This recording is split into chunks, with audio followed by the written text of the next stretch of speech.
Susan, welcome back. Thanks for being here again. Oh, thanks so much for having me. I'm loving this conversation. Me too. And if you listeners haven't heard our first conversation, we got to go into some fascinating things around the five element model in Chinese medicine and specifically how this can relate to our cycles as women and to fertility, and along with some statistics about fertility and what we're seeing across the board there. So I will link to that conversation in the show notes. In this one, I would love to shift gears a little bit and give some airtime to the magnificent menstrual cycle to begin with, which I feel like in the West, especially, we potentially don't have enough understanding and respect for how incredible it is to begin with, but also from researching for this episode and learning your work about cycle syncing with the seasons, which I haven't personally heard anybody else talk about.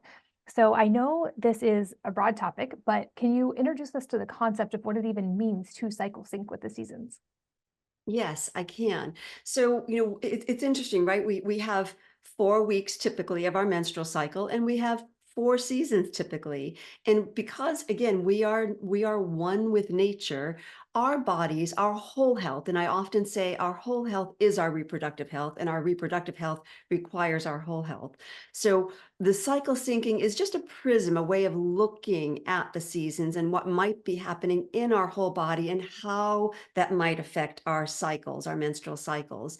If I may, I'd like to just begin by describing the menstrual cycle because ironically, I've had some of the most intelligent, educated, people come across my desk saying, I don't even know what's happening in my menstrual cycle.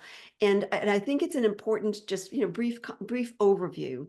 So, and I say this because often, if a person is trying to conceive, that first drop of menstrual blood can be devastating because she wanted to conceive this month. But what I really want to impress is that with our magnificent menstrual cycles, by cycle day 2 of that bleed, 2, we're already beginning the next generation of follicles for the next possibility. And that's where I think our privilege as people who can get pregnant and bring new people into the world is so remarkable because our bodies are so brilliant. So we're having our menstrual bleed, we're letting go, we're shedding the uterine lining, our menstruation, because conception didn't occur. And yet again, those signals, the very fact that we did not conceive this month is already telling our body by cycle day 2 or 3, let's try again. Let's get ready again. And while we have a certain amount of eggs in reserve, and there is this concept called diminished ovarian reserve over time, the conversation that I like to have with people is about improving our whole health so that we can improve our reproductive health, so that the quality, and we can't guarantee quality. This is a science, a double-blind, placebo-controlled science conversation. We can't say we can improve egg quality, but it bears to reason that if we are healthier, our whole body will be healthier, all the way down to the nutrients that are going into the mitochondria of our follicles. And so from that cycle day 2 through, typically, if we use a standard cycle day 13 or 14, those follicles are growing based upon our pituitaries signaling to our ovaries saying, stimulate, stimulate, stimulate follicles, and one will grow to ovulation. And just before ovulation, our pituitary says, okay, you're big enough, let's ovulate, and it will release some luteinizing hormone that says, okay, luteinize, let's let that follicle release its egg and let that follicle transform into what's called the corpus luteum, thus luteinizing. That corpus luteum, again, in this brilliant symphony, says, okay, if a sperm is going to meet this egg, then we need to hold that uterine lining intact and secrete nutrients in the endometrium, in the uterus, so that we can draw in that embryo so it has a chance to begin burrowing in. And that is the progesterone that is secreted by our luteinizing hormone. If conception didn't occur, there's no sign of the human growth hormone, chorionic growth hormone, HCG. Then the body gets that feedback and says, "Oop, not this time. Let's release this lining, menstruation, and start again." So I say this because, here again, surprising and not surprising. I don't know about you, but back when dinosaurs roamed the earth and I was learning about my body, it was more about contraception. Don't and menstruation was an embarrassment. If heaven forbid, if there was any, any sign that you might be menstruating, it was a cause for humiliation. And I really want listeners to say, let's change that dialogue, because it has been happening since the beginning of time. It is a natural phenomenon. And, while if you're trying to conceive, it might not be what you want, it is also a very healthy part of our physiology. Now I'll go into the seasons if you wish.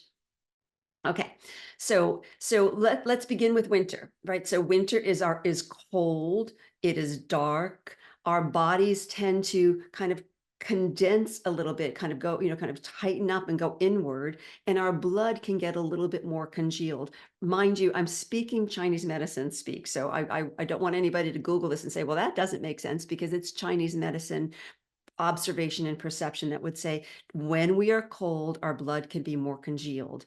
So we want to take the time to nourish that blood, deeply nourish that blood, and provide enough sleep. There's a reason why in the wintertime we have shorter days. We need more sleep. We don't have the light, the fuel from the sun that lets us get sort of, more energetic throughout the day. So use the wake the light hours, wake at light, sleep at dusk, at dark rather, so that you can really help your circadian flow, which is also part of your hormonal cascade, be in better alignment. Then by about, I'm going to say even as early as late February, early March, depending upon where you are in the world, we're beginning our spring expression. Those little shoots that are coming up from the ground, they're also coming up within us. And our blood tends to quicken is the term we use. So this is that liver time I had mentioned before in the prior episode, where we really want to help nurture that movement. We want to sort of get up, get out, begin moving again, and really allow for this chi circulation. That's what we call movement, so that we're not bogged down by PMS kind of symptoms. Breast tenderness, mood lability, cramping. Circulation movement will help reduce that, will help minimize that, and in some cases will help mitigate that completely. Then we roll into summer, and summer is where we can run the risk of becoming too external. We've got longer days of sunlight, we've got more warmth, and we can overheat our bodies. So this is a time when we really want to be mindful of hydration. I mean, these things, of course, are translated into people going, well, of course, but in the Chinese medicine perspective, we're explaining the why, because we are more likely to become dehydrated, and we think that because we're taking in fluids, we're hydrating, but not necessarily the case. And we want to cool down, so we use more of the cooling foods, not cold in temperature, but cooling foods like peppermints, like berries, the things that come out in the season. So or lighter kind of spring, what am I trying to say, sprouted vegetables, so broccoli sprouts and that kind of thing, as part of your diet, where you're going to get lots of good protein but easier to digest, because you're not weighted down the way you are in the winter, where you're probably going to have more soups and stews and things like that. Then we roll into, in Chinese medicine, we have this little bit of time that we call long summer, kind of the August, September timeframe, where it may not be the height of summer, the height of fire, but the time between the height of summer and fall, we're in this sort of time of kind of we're harvesting, right? So we really want to make, in the earth, we're harvesting, and we kind of want to do that for ourselves. We want to begin resourcing ourselves in anticipation for fall, so that we are not, kind of rushing to catch up with our nutrients by the time we need to kind of repurpose, resettle our energies as we get prepared for fall and winter. In the fall, this is the time where the air is a little drier, it's getting a little cooler. So this is where we want to begin with things lighter foods like maybe bone broth soups and things like that, where we can begin that sort of deeper nourishing of our bodies. And we still want to be doing our movement, but we're not necessarily going to be pushing ourselves because we're starting to really regroup. So we take gentler walks in nature. We maybe tone down our outside activities. And for most of us in the modern world, this is the time where we really need to begin paying attention to it is getting darker sooner. We don't want to necessarily be trying to stay up and do the things at 8 or 9 o'clock at night that we got away with in the height of summer. We need to start dimming our light switches as we see, oh, yes, it's maybe 5 o'clock or 6 o'clock. It's getting to be a little darker because we really want to help retrain our pineal gland that helps us with sleep, that is more importantly, or as importantly, a super antioxidant that helps us with our detoxification during our sleep time, so that we can then roll into winter and once again begin this sort of deeper, more internal, more nourishing, more settling down kind of lifestyle. Does that make sense? It does, and it lines up with what we talked Okay. about in the first episode of so much of this actually is just getting back to alignment with nature and the nuance of how to do that in the specific seasons and based on the specific nuance of our bodies, and especially for women of our cycles. So it makes sense as you were saying all that, especially the light cues. I feel like that is so often overlooked in today's world Mhm. because we are so exposed to artificial light all the time. But I've personally seen Absolutely. how profoundly impactful it can be, even just small changes in trying to get more in alignment with the natural light rhythms, whether it's getting morning sunlight and watching the sunset, getting that little bit of bright midday exposure without sunglasses and without covering up all the way. I feel like our bodies are so responsive to light. And of course, food is an input as well, and sleep is an input. But I feel like light seems to trigger a lot of those like master responses that make sleep easier, that make hunger feel more aligned. Like it just seems like it's connected to everything and perhaps more recognized in the Chinese model than we acknowledge in the Western world. Well, I think that we've become enamored in our modern, Western science to be reductionist and say, what can we do for this issue or that issue? Whereas the Chinese medicine model, being ancient, really relied on observation, and all you needed to do is observe what happens to someone who is not in alignment with nature, with the sleep wake cycles of light dark. That person you would read would go mad sometimes, they'd be very sort of dramatic about their portrayal, but it really is a bit of a madness. We can actually see it in our small children, for that matter. If our children, these little ones are our masters, they're master teachers. If we just observe them, they'll tell us exactly what happens when we stay up too late, and or waking up too late. We're missing those cues of light source being a fuel for our body, just as much as food and drink is a fuel for our body. So yes, I couldn't agree more that getting back to these signals, it seems simple, and it is simple. Sometimes it's not easy to break the modern lifestyle pattern, but it is simple. And I would say whatever one thing you can do, if you can make sure that you're, waking up with the light, getting outdoors, looking at the light, blinking a bit, really taking in that light source in the morning, that will dictate your sleep patterns. And if you get to bed at night, that will dictate your ability to get up. It's at the kind of first signs of light. And we feel better. We just intuitively and naturally feel better. So, Yes, it seems like when it comes to time in nature, sort of the more the better without upper limit, because we as humans were meant to exist in nature. But to the degree that we also live in the modern world and live in houses, anytime we can get the natural light whenever possible. But also, I feel like if we can take that same idea and make our home environment as friendly to to those light cues as possible. So, a tip I've said before is I have normal daylight bright bulbs in the ceiling lights in my house. And then in every room, I have lamps that are low down, and it's actually an important thing with the angle of eye level or below. And I have amber mhm, or red bulbs in those. And so at yes. sunset, the timer switches and everything goes to that red light, lower light at eye level or below, which would mimic the sunset or a campfire or what we would have Yeah, been fire, exposed to in exactly, nature. because that's how we would yeah, yeah, yeah. And so for moms Perfect. especially, I say, like, if you haven't tried this, it's kind of profoundly shocking how much of a difference that can make, even in kids getting tired at the right time and in you wanting to go to sleep at the right time.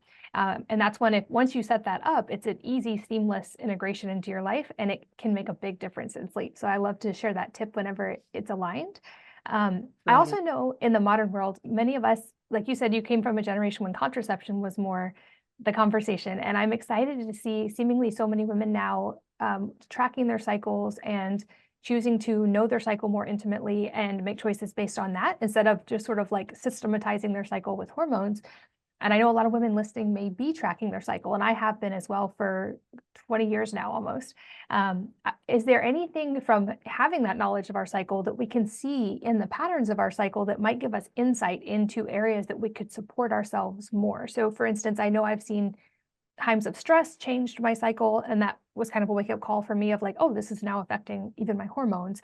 Or, of course, the postpartum years cycle went away and then changes in it when it came back. But are there things we can see from whether it's short cycles, short bleeding, long cycles, heavy bleeding from tracking our cycle that can give us insight into what can be helpful? Yeah, absolutely. That's a really great question. I would say that in terms of tracking our cycles, ideally we want to have as close to that 28-day cycle with a 14-day ovulation pattern. If we have a later ovulation, by a couple of days is fine. We're not all, cookie cutter, but if it really trends toward being later, then there is a something to look at, like in terms of what is causing that delay. And especially if there's a later ovulation but a shorter luteal phase, so you're having a 28-day cycle but you're not ovulating until cycle day 18, that's something to look at as well, because that would tell you that the luteinizing hormone, pardon me, the progesterone from the corpus luteum is not secreting enough progesterone. So it kind of begs the question why. And we want to look back in the cycle as to say, well, why might that corpus luteum not be secreting enough progesterone, and why might that ovulation be delayed? Similarly, for a shortened cycle, if you're noting that you're ovulating on cycle day 9, that's relatively too soon to cycle. That egg is less likely to have had enough time to mature properly to ovulation. And once again, caveat being we are all unique, so there are people for whom ovulation on cycle day 9 or 10 can still bring a healthy pregnancy, but it is not typical. So if you're ovulating early, or if you're ovulating less, if you're ovulating late, pardon me, I said ovulating less, if you're ovulating late, but your cycle is still the 28 days, if your cycles are many months between menstrual bleed, all of these are things that we can look at. And it would be, I think, not appropriate for me to try to explain all of these things in this conversation, because I could probably lead people to be more confused than helped. But just in general, if your cycles are not tracking normally for you, then it's worth taking a look and then asking for some help. Once again, I'm going to be biased and say, please don't have it be Dr. Google help, because you could send yourself down a rabbit hole, start taking supplements you don't need or supplements that aren't appropriate, because everybody's got an opinion as to what to do when. And if they're not expert, then they could be leading you astray. Could have been right for them, but it may be absolutely wrong for you. Oh, there's wisdom in that for sure. I think I've learned that over the last 15 years of being in the health and wellness world in general. And I often say this now of like, I believe every expert out there, I think, approach everything with curiosity. There's always something to learn from every single person we meet, but also, and including myself in this very strongly, everything we figure out is what works for us. And that's awesome. And it can be helpful if someone else figuring out their framework. But I'm also very cautious of ever sharing, for instance, this is exactly the supplement list I take, or this is my exact routine, because that's what worked for me through a lot of experimentation. And someone else could take that literal exact same blueprint and apply it and have different results. And so I try to encourage the framework and the foundation and the figuring out the variables versus giving someone the variables. And it sounds like that's your approach as well, Yes, is to help people absolutely. with this nuance. And I feel like the Chinese model is new insight into that and into that nuance. I know in the first episode we got deep into what the five different elements are, and I'm sure this could be a very long topic in and of itself. But are there any specifics that come to mind for those different types and how they might interact differently, or special things to be aware of within the different seasons, or special things to pay attention to as the seasons change? Mm. Yes, I touched upon it briefly, but really being in alignment with the seasons, recognizing where we are in the season. In the winter, we're not in the summer, and so we want to be living life accordingly. I would say it's not winter is not, we're not bears. It's not a time for hibernation, so we do want to have all of our, sort of physical, physiological, nutrition, social engagement, but it is not the same as when we're in the spring or in the height of summer. We I just actually, I think I could probably say this really succinctly. Look outside. What is happening in sort of in the trees in your neighborhood? Are they growing their flowers, their buds? Then that is a time that you can really presume that you can also begin to express new ideas, new creativity, new ways of, learning, growing, or are they dropping their leaves, or those flowers, kind of rolling in for the winter? That would be a time to settle down. I know that seems so simple and almost embarrassing to use that description, but I think that's the very key, that message that I want to convey is that we each have our own agency. We each have our own wisdom. We each have our own ability to say, all of this information, all of this data is great. I'll take it in, what works for me, and then I'm just going to really assimilate within myself, in my body and my mind and my spirit and my community, my trusted, advisors or loved ones, and then take what works for me and get rid and just leave what doesn't. Because I think sometimes we chase that. Again, that our love for the frontal cortex, we chase that latest science, research and data, and that's all well and good. I'm so glad we have that data to demonstrate the efficacy of something, but it is not the be all end all proof positive that this is what you should do. So I think that's probably the best way I can say it. I love that. I think, often the N of one study is dismissed in the scientific community. And I like to reframe that in that if the N of one, if you are the one, that is the most valuable experimentation and research you will ever do. And it doesn't actually matter what the statistics are if you are doing the study on yourself. And that can go, of course, in both directions, positive and negative. Um, and like I, for instance, had placenta previa with one of my babies, which is a 1 in 10,000 chance. But that statistic didn't matter because I was that one. But also that same thing is true in figuring out the things that are supportive. And so I love that you brought that into play. And I know from our first episode, you have a whole lot of other resources available for people to keep learning on all these things we talked about, as well as a quiz to help people figure out which element they are and how to support themselves optimally. But can you recap where people can find that and where they can keep learning from you? Certainly, but may I first just cheerlead your N of one? I say this so many times in the treatment room.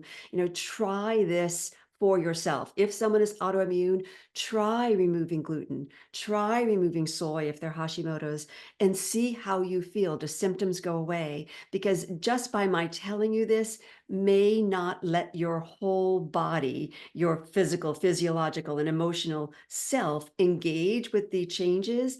But when you try it for yourself and you experience this for yourself, it is your proof positive that this is the right thing for you or not. So anyway, back to where people can find me. I've got a fertility quiz that does present the 5-element model in its result. It's called yourfertilityquiz.com. My website is healthuniversity.co, not .com, and university is spelled Y-O-U, university, because it's the University of You. And then for people who are in my zip code, my private practice is drsusanfox.com. I'll provide all of those links. Wonderful. And I will make sure they are all in the show notes for any of you guys listening on the go. Thank you. That's always at wellnessmama.com, along with a recap of a lot of the talking points we talked about and links to find more information on all of those. But Susan, this was such a fun conversation. I love that you bring a melding of perspectives and so much wisdom and knowledge to this topic. And I'm so grateful for your time. Oh, thank you. It's been my delight. I could talk about this topic all day long. I am personally indebted to and enamored with Chinese medicine as an integrative medicine. It is not one or the other. It's a this and.